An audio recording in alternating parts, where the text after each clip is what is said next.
What's going on, guys? This video will be about one of my clients and his progressions with his mechanics from the beginning of our session to the end of our session. So we'll jump in here. So a little about this kid. Very strong kid. A lot of potential with his breaking balls. Has a really good fastball. Throws decently hard for his age. But there was a few things that could have, you know, we could have definitely improved on. And that's what we kind of targeted. So we'll look at his mechanics here. I'll play the full video. This is when I first met him.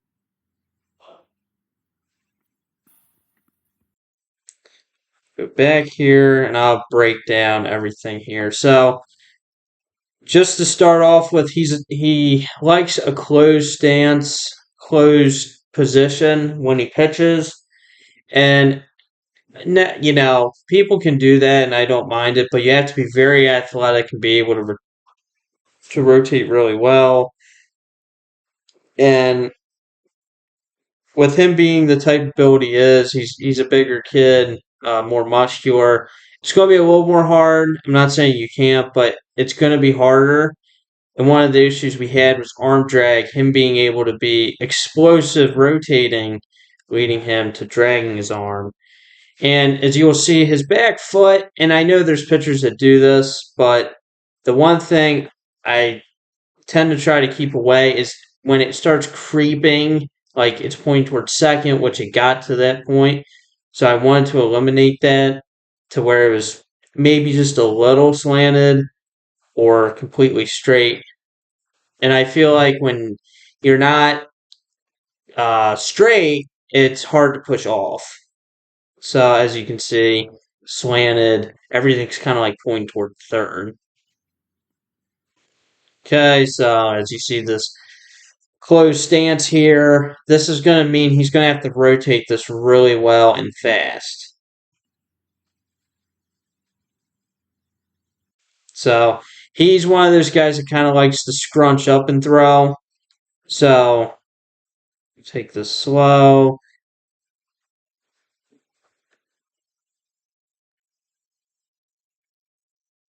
Okay, he starts to go down.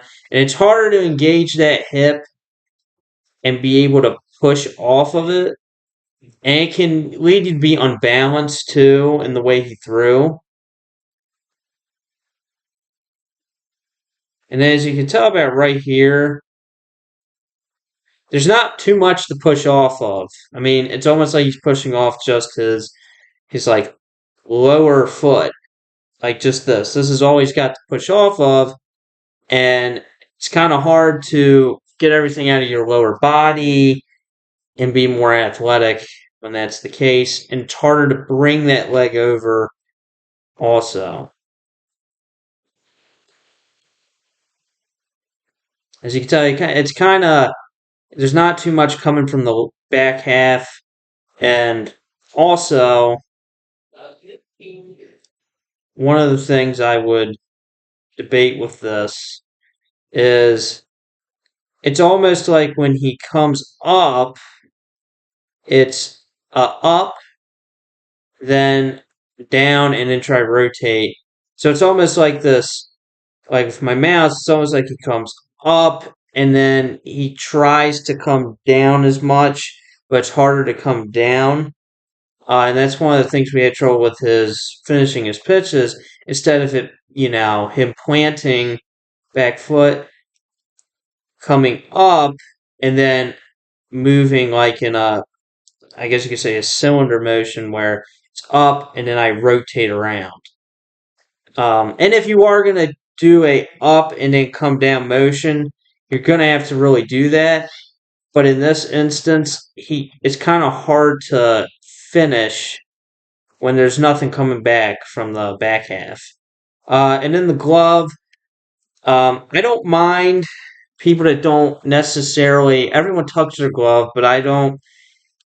It depends. Depends how you pitch, depends your motions, it depends on kind of how your movements are with your stride, your how you guide your glove as being closed off.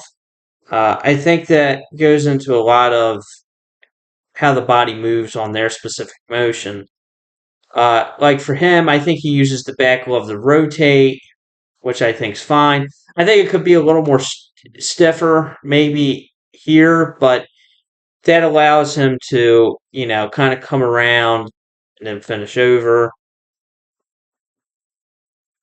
And as you can tell here, now the rotation's not horrible, but when he stops, he's still having to rotate about right here, and then he gets it around, but also it kind of creates this. His leg is almost, it's not planted here, and then he can whip around. It's more he has to like cross over himself and then finish. So that's like when I first met him. So I mean, mechanics really aren't horrible, but definitely could use some improvement. And I mean that's where kinesiology and all that stuff comes into play, like biomechanics. We did let's see, we did PVC pipes drills with him, trying to kind of open up his hips, get a little more freedom. We did that kind of stuff, a lot of biomechanical stuff. We did stuff with like soccer balls, or I guess a basketball is what I used. We used bands. I didn't have a water bag, but it would have been good for him. We did like banded hip exercise, so I'd put the band around his waist and he'd come up, I'd pull back with tension, and then he would drive, trying to rotate his hips and be explosive and be fast through through his delivery. Try to get him more athletic. And I'd probably say the biggest thing we did um, was the doing the hip engagement stuff was one of the big things we did. We did like three hip engagement drills, step back drill. I kind of created my own drill where you have a we used a band, had it around our shoulders. He would plant, and then I just wanted him to basically turn his hips and be explosive. Um, so that's basically him when I first met him.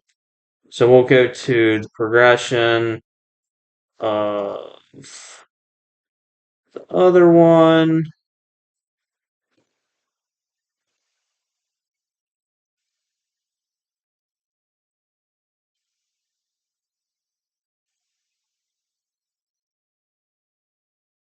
So okay, so this is him now. So you can see a total difference here. Back foot straight, allowing him to push off better, a little more drive down the mound. We got this a little open stance, which is going to allow him to, kind of turn his hips better. And some people, I guess, would say that having a closed stance might have you throw harder. I don't think that. It all depends on the player. It all depends on where they gain their power from. One of the things is I don't think you should change your stance just because it might have more power. That's all what the weight room and stuff's for. And, of course, cleaning up your mechanics is good. But if there's something that works, when I first met him, he supposedly said he used to throw like this and threw more strikes. So I wanted him to go back to this because I think this was better for him. So we got this open stance, a little more, I guess I'd say stable in the back half. Okay, so right here does well. Turning away and basically getting that power from the back half. And as here you can see, he definitely sinks and engages back hip better, driving down the mound. Uses that front half here. Start stride. Now, it still points a little this way. Um, maybe not in this video. There are certain times, but we got it a lot better. I mean, that's just a verbal cue, a verbal thing you gotta keep in mind of not turning your foot when you throw. So everything here looks pretty good. Starts driving down the mound. And you can just tell his hips are a lot more free. Right here, before he still would have like been turned this way. Here he is turned somewhat, but you can tell that in this specific area he's going to be able to rotate around a lot easier. Okay, and then pushing off, a little more stable and a lot more balanced than the other one. And as you can see here, he's coming up with that, being able to, with like I talked about, that motion of being able to spin around like a circle instead of being like a hill and then having this kind of kinetic chain instead of this and rotating around, which is better for pitching. So with this, as you can tell, he's got his arm also on time with his lower half and his upper half. So we're not creating this arm drag where he can't get on top of breaking balls. So that's like one of the things that really improved. And then he's a lot more stable, I feel like, on his front leg, a lot more balanced. And even with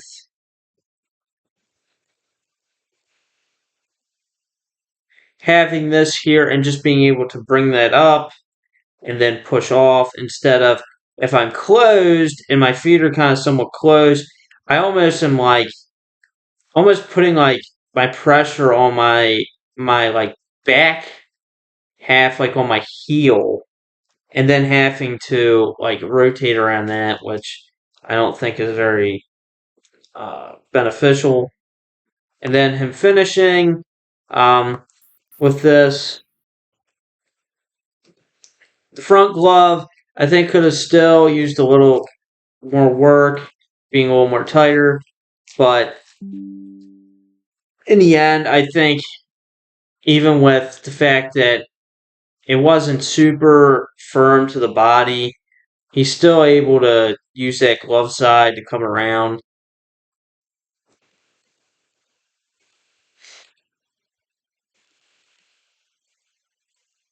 A few other things to point out. Um, also is I think also with the glove side it helped.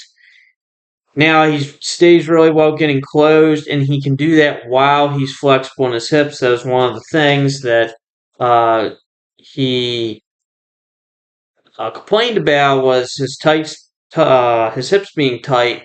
Which right here, he looks very flexible, fast, athletic, and we had him do hip mobility stuff. By the end, he was throwing faster. Say he was a little more mobile.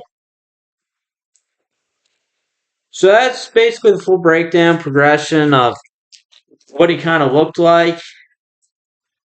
And like a few things to point out, we did like a knee drill, getting on top of his breaking stuff. We'd move him back certain distance until he got to the mound and worked on basically throwing hard from his knees with the breaking stuff. That really helped. And a lot of biomechanical drills with PCP pipes and band drills and a banded hip drive where I put pressure against him and he drives.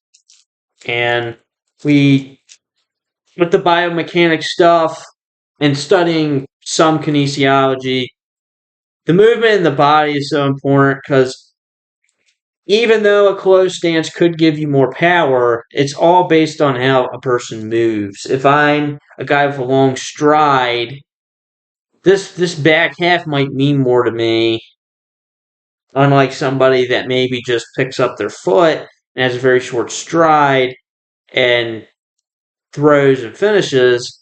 It might be totally different what they need. So I think where that comes into play.